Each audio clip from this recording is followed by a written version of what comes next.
ओम श्री धन्वंतराय नमः। ओम श्री धन्वंतराय नमः। ओम श्री धन्वंतराय नमः। भगवान श्री गणेश का नाम लेते हुए ओम श्री गणेशाय नमः। आज की चर्चा की शुरुआत करते हैं। आदरणीय मित्रों, इस सागर औषधि चैनल पर आप सभी का मैं स्वागत करता हूं। आज हम एक ऐसी पारंपरिक तरकारी की चर्चा करेंगे इसका निरंतर आप सेवन भी करते हैं और सभी घरों में पूरे भारतवर्ष में उसको उगाया भी जाता है। अमृत के समान गुणकारी है। वह औषधि है घिया, लौकी, जिसको कद्दू भी कहते हैं। फरवरी में लौकी को बोया जाता है और अप्रैल तक लौकी की फसल उगना शुरू हो जाती है। अप्रैल से लेकर जून जुलाई तक भरपूर मात्रा में लौकी उपलब्ध रहेगी पूरे भारतवर्ष में। हम लौकी को तरकारी के रूप में, जूस के रूप में कई प्रकार से उसका सेवन करते हैं। लौकी की तरकारी यदि किन्हीं को दूध की आवश्यकता है, दूध पीने की आवश्यकता है और दूध उनको अच्छा नहीं लगता या दूध उपलब्ध नहीं है, तो दूध की भी पूर्ति कर देती है लौकी। 200-250 ग्राम के करीब लौकी की सब्जी यदि आप सेवन करते हैं तो 1 केजी दूध से जो आपको लाभ मिलना है वह आपको लौकी की सब्जी से मिल जाएगा। केवल चर्बी नहीं बढ़ेगी शरीर में, बाकी सारी चीजें आपको लौकी से उपलब्ध हो जाएंगी जो दूध से उपलब्ध होती है, केवल चर्बी को छोड़ के। शरीर में जो फैट बढ़ता है, फैट चूंकि लौकी में नहीं होता, कम से कम होता है, तो फैट को छोड़कर बाकी सारी चीजें आपको दूध की लौकी से उपलब्ध हो जाती है। लौकी को हम विभिन्न विभिन्न प्रकार से, कोई लौकी का कोफ्ता बनाता है, कोई लौकी की तरकारी बनाता है, कोई लौकी की भुजिया बनाता है, कोई लौकी का रायता बनाता है। अनेकों प्रकार से हम लौकी का यूज करते हैं। आप किसी भी व्याधि से ग्रस्त हो, सबके लिए लौकी की जो तरकारी है वह सुपाच्य है। कोई भी व्यक्ति खाए, सबको पच जाती है और सबके शरीर में समान रूप से कार्य करती है। ये तो तरकारी के हमें लाभ हुए। ये तो आप सभी जानते हैं कि तरकारी किस किस प्रकार से हम लौकी की बनाते हैं और उसका निरंतर सेवन करते हैं। लेकिन लौकी तरकारी के अतिरिक्त भी बहुत बहुमूल्य है, खास करके लौकी का पत्ता। लौकी जो सब्जी है, जो तरकारी है, सबसे पहले मैं उसकी चर्चा करूंगा, उसके बाद हम पत्ते की बात करेंगे। आदरणीय मित्रों, लौकी का जो रस है, आप कच्ची लौकी ले लीजिए, उसके रस को आप निकाल लीजिए मिक्सी से। 60 से 80 ml लौकी का रस, यानी कि आधा कप, उसमें 2 काली मिर्च का पाउडर बना के पीस के डाल लीजिए। नमक, चीनी इत्यादि कुछ भी मत डालिए। उसका यदि आप प्रतिदिन सुबह खाली पेट सेवन करते हैं तो यूरिक एसिड जैसी बीमारी से आप कभी ग्रस्त नहीं होंगे। हाई ब्लड प्रेशर आपका कभी नहीं होगा। महिलाओं को लिकोरिया जैसी बीमारी कभी नहीं होगी। पुरुषों को जो शोपन दोष और दोष प्रमेह, पेशाब के साथ धातुओं का विसर्जन होना, वैसी कोई समस्या नहीं होगी। जठरा अग्नि प्रदीप्त रहेगी और शरीर में नए रक्त का संचार होगा, रक्त शुद्ध होगा। और जो आजकल बहुत बड़ी समस्या आ गई है बहनों में, हार्मोन्स इनबैलेंस की, हार्मोन्स इनबैलेंस जिन बहनों को हैं, जिसके कारण बार बार अंडाशय में प्रॉब्लम आ जाती है,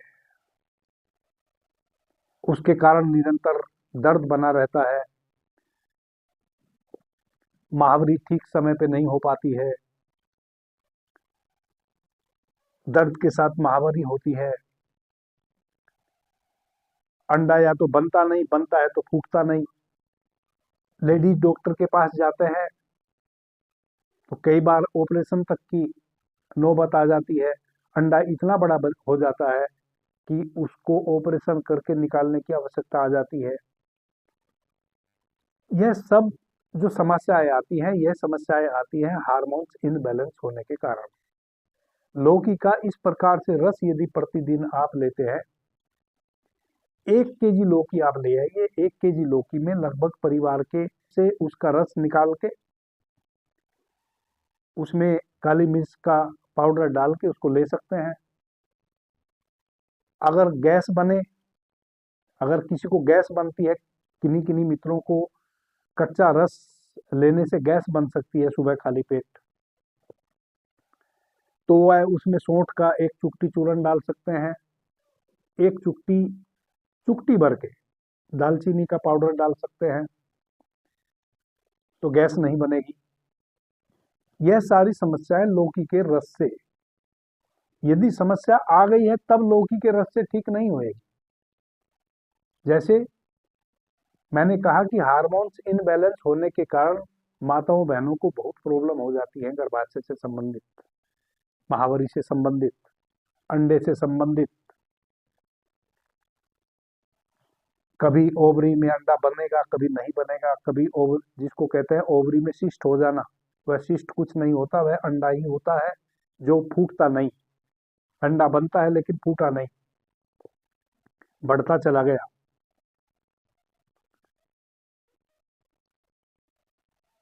उसी को कहते हैं ओवरी में सिस्ट हो जाना। यह सब समस्याएं यदि हो गई हैं तब इसकी दूसरी औषधियां हैं, वह मैं आगे बताऊंगा।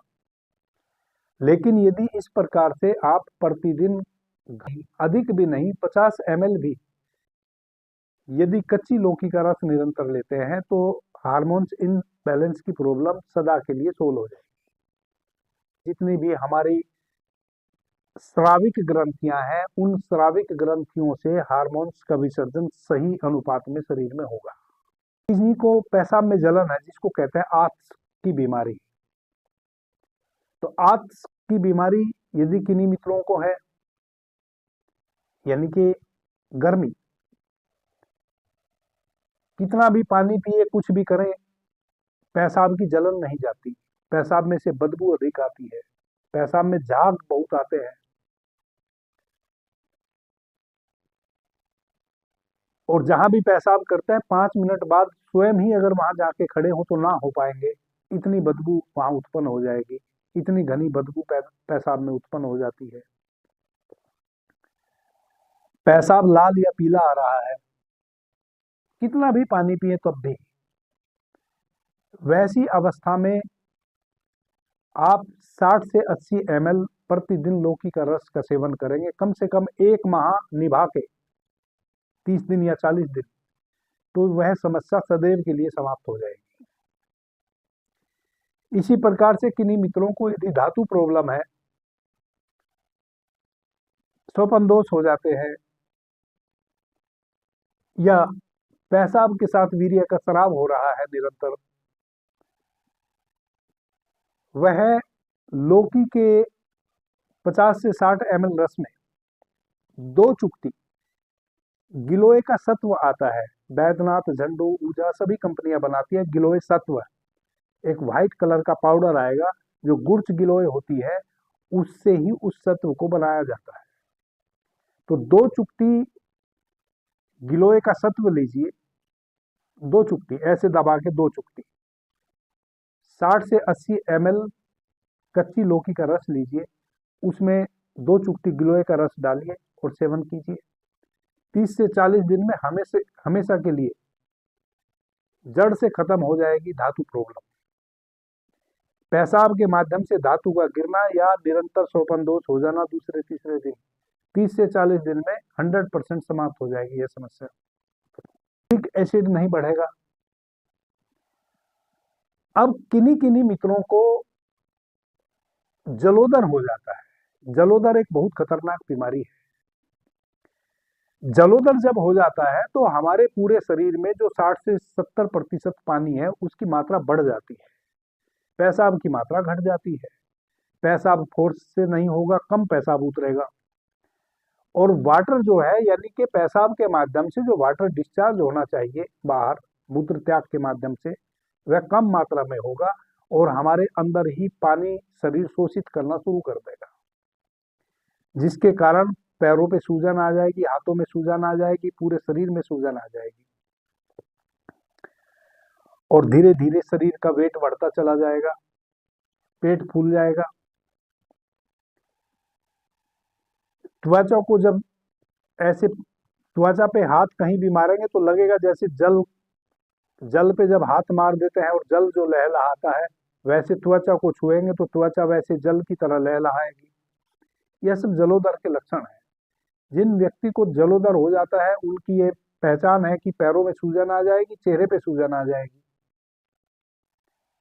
और पेट बड़ा हो जाएगा। वही जलोदर फिर धीरे धीरे किडनी वगैरह सब कुछ खत्म हो जाएगा यदि उसका सही समय पे ट्रीटमेंट ना किया जाए। जलोदर की बीमारी के लिए लौकी का रस बहुत ही बेहतरीन कार्य करता है। उसमें आपने क्या करना है कि गोक्षुर आता है, गोक्षुर, तो या तो आप पंसारी के यहाँ से गोक्षुर ले आइए, जिसको भाखड़ी भी कहते हैं। पहले गांव देहात में जब हम रहते थे तो घर की छतों पे भाखड़ी उग आती थी। 4-5 कांटे होते हैं, जैसे वो जो छोटे छोटे बच्चे जो लूडो खेलते हैं ना, और लूडो खेलने का जो वो है एक यंत्र होता है जिससे पता चलता है कि 1 नंबर आया कि 6 नंबर आए कि 5 नंबर आए। लूडो के जैसा वैसा एक त्रिकोणीय छोटा सा फल होता है, कांटेदार उसका एक सूप होता है जो जमीन में फैला हुआ होता है। उस पे वो छोटे छोटे फल आते हैं, उसको कहते हैं गोक्षुर, भाखड़ी। बहुत महत्वपूर्ण औषधि है। तो या तो आप बाजार से गोक्षुर ले आए, आधा किलो गोक्षुर ले आए। 10 ग्राम गोक्षुर रात्रि में 1 कप पानी में भीगने के लिए रख दें। 1 कप पानी में मात्र रात्रि में भीगने के पहले उनको धो लें अच्छे से। उसके बाद 1 कप पानी में आप गोक्षुर भीगने के लिए रख दीजिए। उसके उपरांत सुबह में उस पानी को गोक्षुर सहित एक बर्तन में रखिए, स्टील के बर्तन में लीजिए और उसको हल्की आग पे पकाना शुरू कीजिए। जब 3 से 4 चम्मच पानी रह जाए तब उसको उतार लीजिए। उसको कहते हैं गोक्षुर क्वाथ तैयार करना। तो 3 से 4 चम्मच यानी कि 3 हिस्से पानी के जल जाए, केवल 1 हिस्सा पानी बच जाए। वैसी अवस्था में उस पानी को ले लीजिए, गोक्षुर को निकाल के हटा दीजिए। उनको भी फेंकना नहीं है, उनको सुखा लेना है। उनका भी बताऊंगा क्या करना है। तो गोक्षुर को के पानी को ले लीजिए, पानी ठंडा हो जाए, उसमें 60 से 80 ml कच्ची लौकी का रस मिलाइए।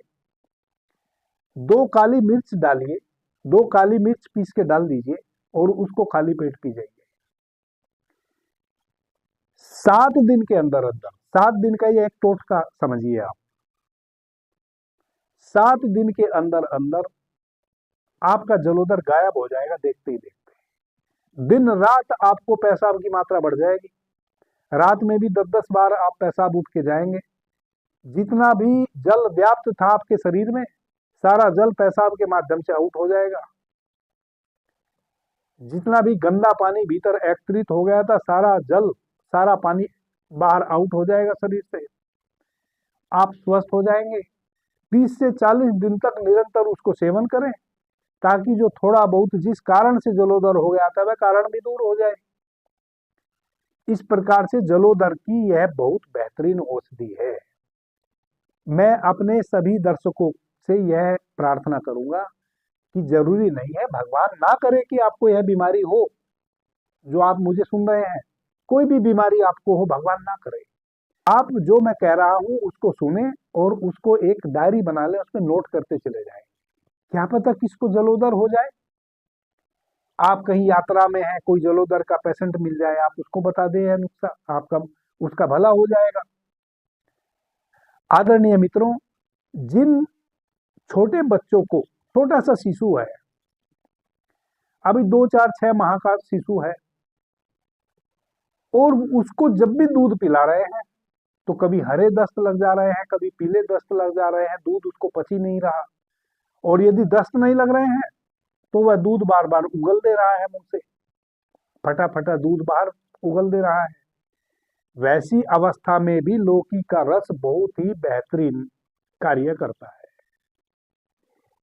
एक औषधि आती है, बैद्यनाथ कंपनी भी बनाती है और डाबर कंपनी भी बनाती है। उस औषधि का नाम है बाल रोगांतक रस। रस का मतलब लिक्विड नहीं होता, रस का मतलब होता है टैबलेट। जब हम किसी औषधि का निर्माण करते हैं, उसके जितने भी घटक द्रव्य होते हैं, उनमें यदि कजली भी हमें डालनी पड़ी उस औषधि के निर्माण हेतु, तो फिर उस औषधि के नाम के पीछे हम रस लिखेंगे। यदि कजली नहीं डाली है तो उस औषधि के पीछे हम लिखेंगे बटी। मसूर की दाल के दाने के बराबर छोटी छोटी टैबलेट आती है, बहुत 100-125 रुपए की, लगभग 60 से 80 टैबलेट आ जाएगी। यदि वह आपके घर में एक शीशी आप ले आए, तो मैं गारंटी देता हूं, आपके बच्चे को जिस दिन आप 2-3 दिन सेवन कर लेंगे, कभी भी ना तो हरे पीले दस्त होंगे, मैं गारंटी दे सकता हूं। जिनके घर में छोटा बच्चा है, वह उस दवाई को ले आए और उसका चित्र मुझे व्हाट्सएप कर दे, जो व्हाट्सएप इस वीडियो में नीचे डिस्क्रिप्शन बॉक्स में, या और भी कोई समस्या है तो आप व्हाट्सएप पे मुझे लिख के भेज सकते हैं।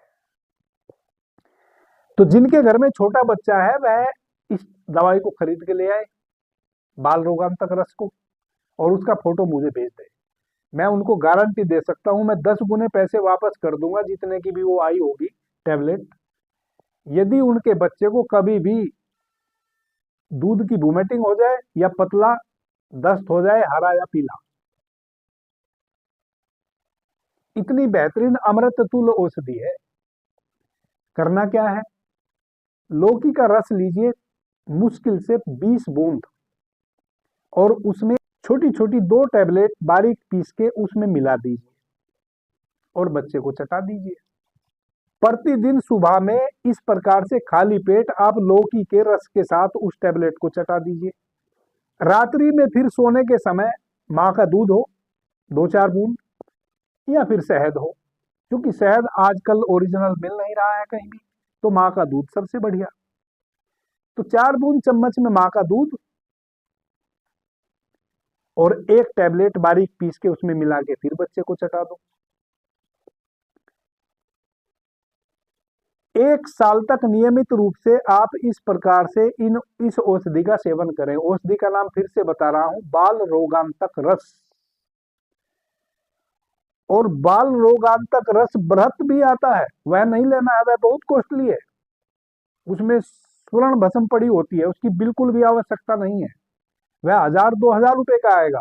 और बाल रोगांतक रस जो है वह ज्यादा से ज्यादा 100-150 रुपए का आएगा। तो कई बार दुकानदार ना ठग ले आपको, वह अपना पैसा कमाने के चलते, आप जाएंगे बाल रोगांतक लेने के लिए, वो आपको कहेगा कि यह तो नहीं है, यह ले जाओ, तो वह बिल्कुल नहीं लेना, अगली दुकान पे पूछ लेना है। चाहे आपको 10 जगह जाना पड़े, आपने बाल रोगांतक रस ही लेना है। 1 वर्ष तक आप निरंतर सेवन करवाइए, बच्चे के कब दांत निकले बच्चे को पता ही नहीं चलेगा, हरे पीले दस्त कभी नहीं होंगे, कभी पेट में गैस नहीं बनेगी, कभी कॉन्स्टिपेशन नहीं होगा, कभी कीड़ा नहीं होगा पेट में। और जो छोटे बच्चे को उसके गुदा मार्ग में कुछ कीड़े उत्पन्न हो जाते हैं छोटे छोटे, जिनको छारू बोलते हैं, उनको निकलवाने जाना पड़ता है डॉक्टर से, हो ही नहीं सकता। तो लौकी के रस के साथ आप बाल रोगांतक रस अपने बच्चे को प्रतिदिन देवें, सुबह में, रात्रि में माँ के दूध के साथ दे दे 1 टैबलेट बाल रोगांतक रस की। जब बच्चे के दांत निकलते हैं तब उसको बुखार निरंतर रहने लगता है, बच्चा चिल्ला रहा होता है बुखार के कारण, पूरे घर को वह रो रो के चिल्ला चिल्ला के उठाए रखता है सर पे, और ऐसा कई महीनों चलता है, दुखी हो जाता है पूरा परिवार, पता ही नहीं चलेगा कब दांत निकले, बच्चे को पता ही नहीं चलेगा, बच्चे को कोई पीड़ा होएगी ही नहीं, इसलिए वो रोएगा नहीं। आदरणीय मित्रों, यदि कोई मित्र प्रतिदिन लौकी नहीं खरीद सकता है तो क्या करें, एक बड़ा सा गमला ले लें जिसमें करीब करीब 10 केजी के करीब मिट्टी आ जाए, उसमें खाद वगैरह मिला के 10 केजी मिट्टी कम से कम हो, यानी कि 14-15 इंच का गमला ले लें और उसको मिट्टी से भर लें, 2 बीज उसमें लौकी के रोप दीजिए। जहां भी आप रहते हैं, चाहे आपका 1 रूम का ही मकान है, उसकी छत पे उसको रख दीजिए, थोड़ी बांस की फच्चर रख दीजिए जिस पे वो चढ़ जाए। पानी की देखभाल कीजिए, सूखने मत दीजिए, सही समय पे पानी दे दीजिए। उस लौकी का एक छोटा सा मुलायम सा पत्ता ले लीजिए, खाली पेट अपनी छत पे जाइए, 2 काली मिर्च मुंह में लेके जाइए, नीचे से ही छोटा सा मुलायम सा एक पत्ता तोड़िए और उसको चबा चबा के खा लीजिए। यदि आप लौकी का पत्ता भी इस प्रकार से प्रतिदिन चबा चबा के खाएंगे तो थोड़ा सा कम लाभ मिलेगा, लेकिन उपरोक्त लाभ, लौकी फल के रस के जो लाभ आपको बताए हैं वह लौकी के पत्ते के भी लाभ आपको मिल जाएंगे। मुलायम सा पत्ता प्रतिदिन चबा के आप सेवन कर लीजिए। एक बात का और ध्यान रखें, कभी भी जब लौकी का रस आप यूज करें, कच्चा या पत्ता यूज करें, आधे से पौने घंटे तक पानी का उपयोग ना करें, ना गर्म पानी का ना ठंडे पानी का। गर्म पानी का उपयोग यानी कि चाय कॉफी इत्यादि भी नहीं, क्योंकि लौकी का तासीर होता है शीतल, और शीतलता के ऊपर यदि आपने शीतल पानी ले लिया तो नुकसान हो जाएगा, और गर्म पानी ले लिया तो उसकी शीतलता जो आपको एक एक अनुपात में जो एक शीतलता की आपको आवश्यकता थी जो लौकी के रस से मिली है वह भी समाप्त हो जाएगी। और यदि पानी पी लिया तो अधिक शीतलता हो जाएगी, आपको सर्दी खांसी बुखार जैसे रोगों से आप ग्रस्त हो जाएंगे।